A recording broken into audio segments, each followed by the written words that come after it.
ራሽፎርድን በተመለከተ አዳዲስ መረጃዎች እየወጡ ነው የሚገኘው። የማንቸስተር ዩናይትድ ለማርከስ ራሽፎርድ 14 ቁጥር ማሊያ ስለመስጠቱ የሚከተሉ አስተያየት ሰጥተዋል። ማንቸስተር ዩናይትድ እና ማይክል ካሪክ የማርከስ ራሽፎርድ ጉዳይ ያስተናገዱበት መንገድ እጅግ በጣም ሙያዊ ፕሮፌሽናል እንደሆነም እየተነገረ ይገኛል።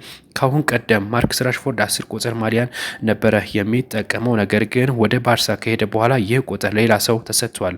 ይህ ቁጥር የሰጠው ደግሞ ማሊያው ማቴዎስ ኩኛ ነጥቆ በቀጥታ ለማርከስ ራሽፎርድ መመለስ እጅግ አደገኛ ውሳኔ ነው። ስለዚህ ማርከስ ራሽፎርድን በእርግጥ የ14 ቁጥር ማሊያ መስጠት ለማርከስ ጥሩ አጋጣሚ ሊሆነት ይችላል ተብሏል። እዛም በባርሳ በነበረበት ይህን ቁጥር ሲለብስ እንደነበረም ታውቋል። እናም እንግዲህ ሁለቱንም ተጫዋቾች ላለማስቀየም የተደረገ ጥረት ነው ተብሏል እና ማቲያስ ኩኛም እንግዲህ ከሚነጠቅ ቁጥሩን 10 ቁጥር እንደለበሰ ይቆያል።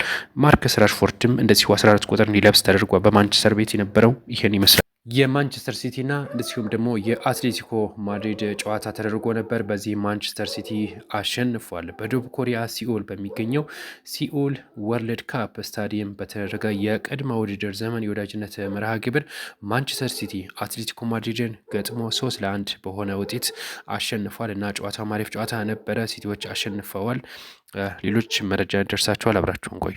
የወጣቶቹ ሻምፒዮና ፍጻሜውን አግኝተዋል። በአሜሪካ ኦሪገን የተካሄደው የዓለም አትሌቲክስ ከ20 ዓመት በታች ሻምፒዮና ውድድር ፍጻሜውን ማግኘቱ ነው የተነገረው። ሀገራችን ኢትዮጵያ ውድድሩን 2 ወርቅና 3 ብር 1 ነሐስ ሜዳሊያዎችን በመያዝ ከዓለም 5ኛ ከአፍሪካ 2ኛ ደረጃን ይዛለች በኬንያ ተበልጣ ማለት ነው። አሜሪካ፣ ኬንያ፣ ጣሊያን፣ ጀማይካ ደረጃዎችን ይዘዋል። ኢትዮጵያ 5ኛ ላይ ትገኛለች። ሜዳሊያ ያስመዘገቡት ሮዳስ ጸጋይ በ3000 ሜትር፣ አልማዝ ዮሐንስ በ3000 ሜትር መሰናከል፣ እንደዚሁም ሽቶ ጉሚ በ3000 እና በ5000 ወሰኒ አሰፋ በ3000 ሜትር መሰናከል፣ ዳምፀው ከበደ በ5000 ሜትር እንደዚሁ ሜዳሊያ ሰንጠረዥ ውስጥ የገቡ ናቸው። መልካም ቆይታ